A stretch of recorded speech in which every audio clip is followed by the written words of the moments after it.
ತುಳಸಿ, ನಿನ್ ಕೈ ಮುಗ್ದು ಕೇಳ್ಕೊಳ್ತಾ ಇದ್ದೀನಿ, ದಯವಿಟ್ಟು ನನ್ನ ಗಂಡನ ನೆಮ್ಮದಿಯಾಗಿ ಬದುಕಕ್ಕೆ ಬಿಟ್ಬಿಡು.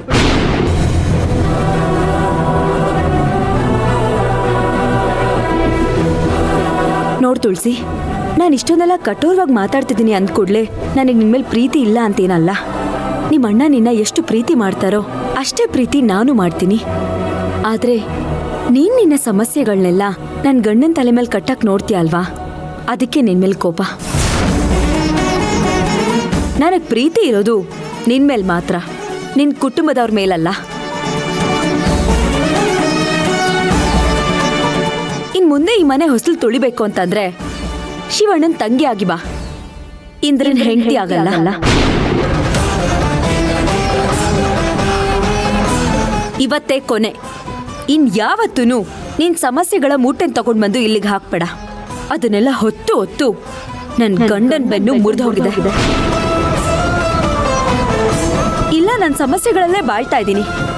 ನಾನ ಸಮಸ್ಯೆಗಳನ್ನ ಬಿಟ್ರು ಅದನ್ನ ನನ್ನ ಬಿಡ್ತಿಲ್ಲ ಅಂತಂದ್ರೆ ನಿನ್ ಗಂಡನೇ ಬಿಡು.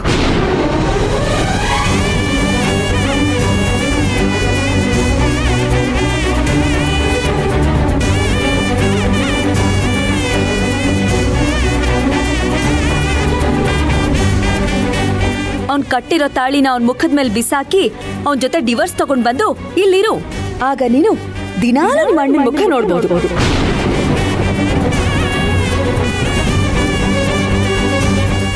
ನಿನಗ್ ನಿನ್ನ ಅಣ್ಣ ಮುಖ್ಯ ಆದ್ರೆ ನಿನ್ ಗಂಡನ್ನ ಬಿಟ್ಬಿಡು.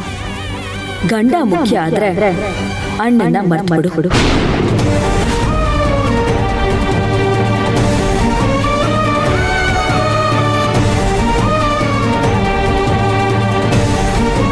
ಇದೇ ಮಾತನ್ನ ನಿಮ್ಮ ಅಣ್ಣನ ಹತ್ರನೂ ಹೇಳ್ದೆ. ತಂಗಿ ಬೇಕು ಅಂದ್ರೆ ಹೆಂಡ್ತಿನ ಬಿಡು, ಹೆಂಡ್ತಿ ಬೇಕು ಅಂದ್ರೆ ತಂಗಿನ ಬಿಡು ಅಂತ.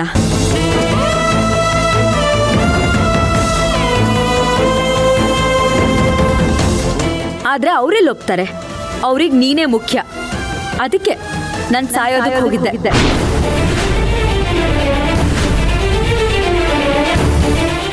ದಿನ ಸಾಯೋರ್ಗೆ ಅಳೋರು ಯಾರು? ದಿನ ಅಳೋರ್ನ ನೋಡ್ಕೊಂಡು ಬದುಕೋರು ಯಾರು? ಅದಕ್ಕೆ ನಾನು ಸಾಯೋದಕ್ಕೆ ಹೊರಟಿದ್ದೆ. ನೋಡು ತುಳಸಿ, ನೀನೇನಾದ್ರೂ ಇಂದ್ರನ ಹೆಸರು ಹೇಳ್ಕೊಂಡು ಈ ಮನೆ ಹೊಸಲು ತುಳಿತೀಯ ಅಂತಂದ್ರೆ ಇಲ್ಲೊಂದು ಹೆಣ ಬೀಳುತ್ತೆ.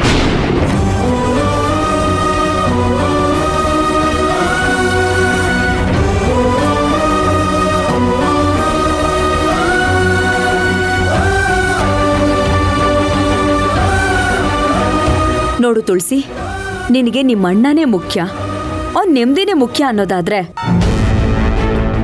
ದಯವಿಟ್ಟು ಅವ್ರನ್ನ ಬಿಟ್ಟು ದೂರ ಹೋಗ್ಬಿಡು. ಈ ಮನೆ ಕಡೆ ತಲೆ ಹಾಕಿ ಕೂಡ ಮಲಗಬೇಡ.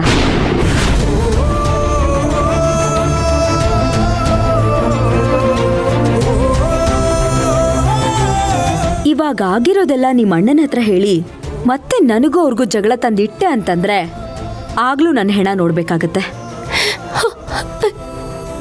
ಜ್ಯೋತಿ,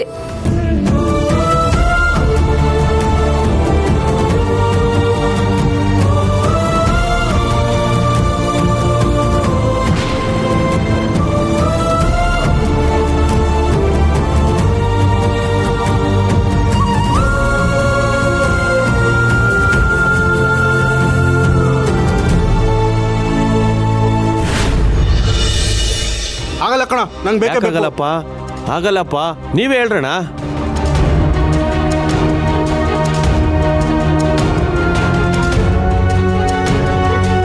ಒಂದು ನನ್ನ ಜೀವನ ಕಳ್ಕೊಳಕ್ ಬಿಡಿ, ಇಲ್ಲ ನಿಮ್ ಜೀವ ಅನ್ನೋ ತುಳಸಿನ ದೂರ ಇಡಿ. ಇನ್ಮೇಲೆ ನೀವ್ ಅಲ್ಲಿಗೆ ಹೋಗೋದು, ಅವಳು ಇಲ್ಲಿಗೆ ಬರೋದು, ಮಾತಾಡೋದು, ನೋಡೋದು ಇದ್ಯಾವುದು ಇಟ್ಕೊಡ್ದು. ನನ್ನ ತಂಗಿ ನೋಡ್ದೆ ಮಾತಾಡಿಸ್ದೆ ಹೇಗಿರ್ಲಿ? ಅವಳನ್ನ ಕೊನೆ ಸಲ ಕೋರ್ಟ್ ಹತ್ರ ನೋಡಿದ್ದು, ಅದಾದ್ಮೇಲೆ ಅವಳನ್ನ ನೋಡೇ ಇಲ್ಲ. ಈಗ ನೋಡೋಣ ಅಂದ್ರೆ ಜ್ಯೋತಿ ಬೇರೆ ನನ್ನನ್ನು ಕಟ್ ಹಾಕ್ಬಿಟ್ಟಿದ್ದಾಳೆ. ಈಗೇನ್ ಮಾಡ್ಲಿ? ನನ್ನ ತಂಗಿನ ಬಿಟ್ಟು ನಾನು ಹೇಗಿರ್ಲಿ? ಈಗೇನಪ್ಪ, ಆಸ್ತಿ ಹಂಚಿಕೆಯಲ್ಲಿ ಏರ್ಪೇರಾಗೈತೆ. ನಿಮ್ಮ ಅಣ್ಣನಿಗೆ ಜಾಸ್ತಿ ಆಸ್ತಿ ಹೋಗೈತೆ ಅಂತ ತಾನೇ ನಿನ್ನ ವಾದ? ಹೌದಣ್ಣ, ನಂಗೆ ನ್ಯಾಯ ಕೊಡ್ಸಿ. ಲೇ, ನಿನಗೆ ಮದುವೆ ಮಾಡಿಸ್ತವ್ರು ಯಾರಲ್ಲ? ನಮ್ಮ ಅಣ್ಣನೇ. ನಿಮ್ಮ ತಂಗಿದಿರಿಬ್ಬರಿಗೂ ಮದುವೆ ಮಾಡಿಸಿದ್ ಯಾರಲ್ಲ? ನಮ್ಮ ಅಣ್ಣನೇ.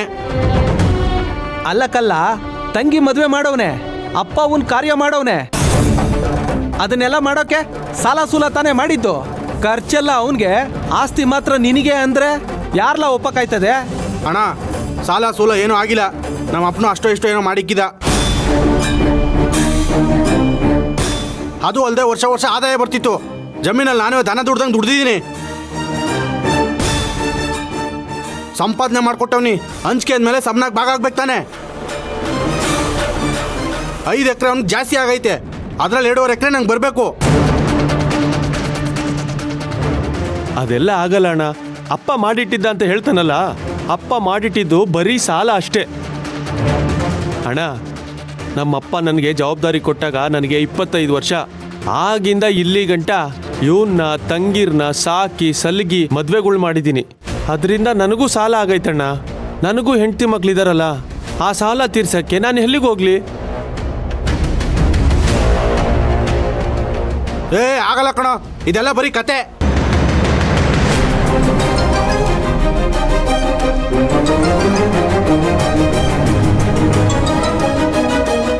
ನೀವೇ ನ್ಯಾಯ ಹೇಳ್ರಣ್ಣ. ಸುಮ್ಕಿರಪ್ಪ. ಶಿವಣ್ಣ, ನೀನೇ ಹೊಸಿ ನ್ಯಾಯ ತೀರ್ಮಾನ ಮಾಡು. ಇದೇನೋ ಬಗೆಹರಿಯಂಗೆ ಕಾಣಲ್ಲ. ಶಿವಣ್ಣ, ಶಿವಣ್ಣ, ವಸಿ ನ್ಯಾಯ ತೀರ್ಮಾನ ಮಾಡಪ್ಪ.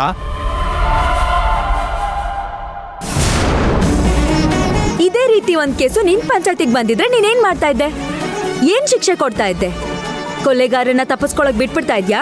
ಹೌದು ಅನ್ನೋದಾದ್ರೆ ನಿನಗೆ ಪಂಚಾಯತಿ ಅಧ್ಯಕ್ಷ ಆಗೋ ಅರ್ಹತೆನೇ ಇಲ್ಲ.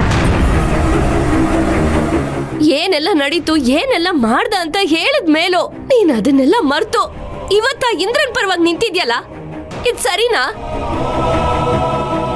ಶಿವಣ್ಣ, ಶಿವಣ್ಣ, ಹೇಳಪ್ಪ. ಗೌಡ್ರೆ, ನನಗೆ ಯಾಕೋ ಸ್ವಲ್ಪ ತಲೆ ನೋವ್ತಾ ಇದೆ. ಅದೇನಿದೆ ಅಂತ ಪೂರ್ವಪರ ನೋಡಿ ನೀವೇ ಒಂದು ತೀರ್ಮಾನ ಕೊಟ್ಬಿಡಿ. ಆಯ್ತು ಶಿವಣ್ಣ, ಬರ್ತೀನಿ.